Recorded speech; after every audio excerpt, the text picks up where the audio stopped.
What is going on, everyone? Welcome back. We get a little value hunting. Actually, here's some breaking news too for you value hunting bros. We're gonna start doing this show once a week. So every Wednesday, this will come out for the weekend edition of Sorare. So on Wednesday, it'll come out for the Friday, Saturday, Sunday slate. And then if you would like value hunting plays for the Monday slates, the ones that start on Monday, that will be behind the sweet Sorarian VIP membership paywall, mainly because my weekends have just been getting a little crazier as we get into the spring, and I haven't had the same time that I once had to record things. So you'll still get those plays if you are a membership, if you have the membership, because if you are a member, you've already gotten the plays that I'm about to talk about. And then, of course, we still do live before lock, right? So you'll still get the same analysis. But if you're trying to get that earlier in the week to plan a little bit better for the upcoming game week, that's what we're going to do for the rest of the season. We'll tinker with it heading into the next NBA season, but it's just because my schedule's getting a little crazier. It's harder to maintain this level of content. But enough about that. Sorare game week 40. We out here. It is time. We're going to dive into some of the plays that stick out the best here, that are projecting the best. But before we get into projections, the thing I want to focus on first here is Kawhi Leonard. So Kawhi left last night's game between the Clippers and the Timberwolves. I think he played 12 minutes or so. So he left roughly mid-second quarter, did not return. They're saying it's back spasms, but it seemed a little bit more serious than back spasms because he left the arena, like straight up left the arena pretty soon after it. So something to pay attention to monitor. Now, the Clippers are in a weird situation, right? They have a game and a half lead over the New Orleans Pelicans, who they actually play on Friday night. And they have a game and a half lead. And what's more important about that is it's to host a playoff series, right? So there is some incentive to maintain that 4 seed. So do the Clippers be like, hey, listen, it's more important for us to be healthy heading into the playoffs, or do they prioritize the 4 seed? All of that to say, if Kawhi plays, he projects really well this game week. But if he doesn't, take a look at some of Paul George, James Harden, even Norm Powell. I actually think Zubac, who I'll talk about in value hunting, also gets a little bit of a boost as well, because the Clippers won't have the ability to play small ball 5. I know they still have Plum Dog Millionaire out there, but big we bought a Zubac projects a little bit better because of that. All right, enough about that Clippers talk. Let's get into I muted myself. Some of these plays, and you want to know why I muted myself? Had a cough coming. Let's get into some of these plays for this upcoming game week. So we're going to start here in the great state of Florida, which no one has ever said. Franz Wagner. So Franz Wagner, you're not going to believe it. His cap is down to 26, and guess what? It's because he's been playing terribly lately. His year 1 card for limited is $8. His year 2, no, excuse me, his year 1 for rare is at 37. Franz Wagner projects really, really well this game week. You're not seeing any of these year 2s on the market because I think he projected well this past game week, and a lot of people didn't play him. Magic have 2 games this game week. It is not a back-to-back, so he's going to cap at 26, projects for 42.5. So that's something to pay attention to. Again, I have him. I have a Franz Vogs, rare and limited, I believe. I will be playing both of them, and it feels gross. But he does project as one of the best values on this slate. Again, cap 26, projection of 42.5. And they got 2 games. It's not on a back-to-back. Speaking of guys that have 2 games not on a back-to-back, Jamal Murray, who since the moment I said, I actually don't know if Jamal Murray's a great play because he's harboring some shin splints. They might rest him a little bit. Well, I should eat that fat L because Jamal Murray has just been straight cooking with gas. He got off to a brutal start against Toronto and then finished super strong in that game this past week. I think Denver plays tonight, right? Do they play tonight? But they have 2 games this game week. It's not a back-to-back. Jamal Murray's got a cap at 34, and he's the second best value play on the slate. Projects for over 47, almost 48 fantasy points. Nuggets and Thunder are neck and neck for the 1 seed right now, with the Wolves nipping at their heels. Denver has made it clear they care about this 1 seed, even though Mike Malone was like, do we care, though? I don't know. Are you sure? They do care about it. So I love Jamal Murray. I have to take that L from a couple weeks ago.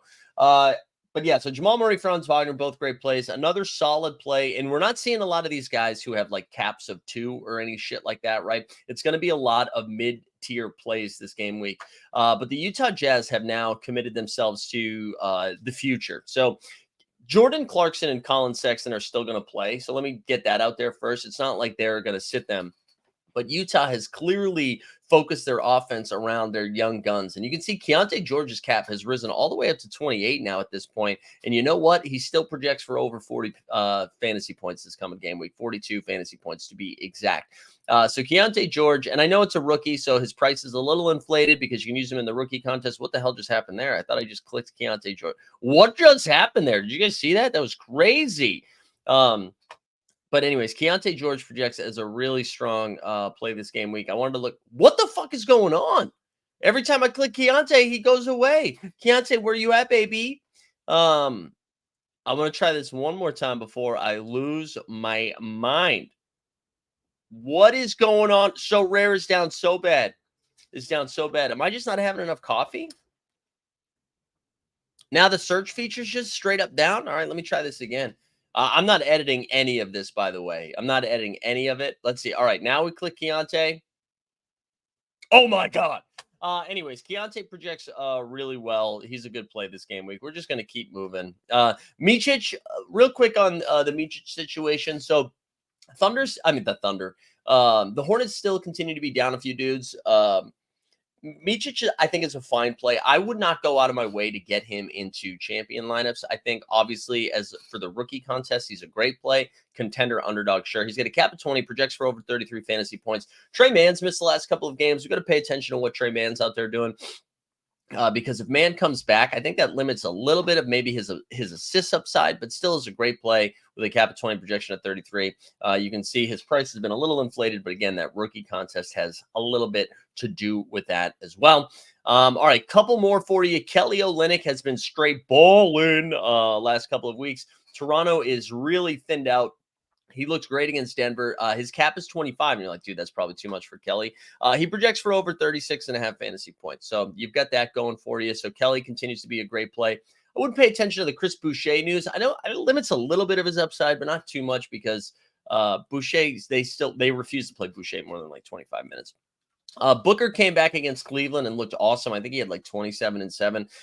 They play tonight against the Celtics, so maybe you monitor that game. The one thing I will say, the Suns have 2 games this game week, and I believe it is a back-to-back. Yes, it is. So he's going to cap at 38, projects for almost 50. He has surpassed Halliburton as like that like mid to high 30s play that is actually should be like a 45 play. So Booker is still a really good play. Let me just see if I missed anybody else. I'll shout out. Yeah, we talked about Zubac, right? So they have 2 games. It is a back-to-back. He's got a cap of 24, projection of 33. If Kawhi's out, it just limits their ability to play small ball. So I do like that. And the last, 2 more guys. Rashawn Holmes. And I'm going to go full screen for this. I try to tell y'all. Try to tell you on Live Before Lock. Everybody's like, Rashawn Holmes or this guy. I was like, be careful. Rashawn might not play. And you know what? He didn't play. I don't think the Wizards play tonight either. But maybe they play tomorrow. But Rashawn Holmes, hopefully enough people got burned by that this past game week that they won't want to play him for the upcoming one. His cap has come up to 13, I think, which is like 3 points higher than what it was heading into this game week, right? Is it 13? And he projects for over 22. So again, I think he'll be a fine play as long as Bagley is still out. You can roll with Rashawn Holmes. And then the last one I wanted to shout out was Aaron Nesmith, and that's because the Benedict Mathurin injury. Matherin's out for the season. Pacers are playing a little bit better. Nesmith, cap of 20 with a projection of 30. Similar to Micic, where I think he's a better contender or underdog play than anything else. But I think that's it for this game week. Just a reminder, sign up for the VIP. You can find that link right in the description. We will be back on Friday with a little Live Before Lock. We'll fire that up at 5:30 p.m. Eastern. And then if you're a VIP, you get a little After Dark for you as well, where we give away some rare tier cards. But hope your lineups are doing better than mine this game week because it is ugly out there for me. And then let's build them. Let's build them and they will come. You know what I'm saying? All right, we'll see you soon. We are out.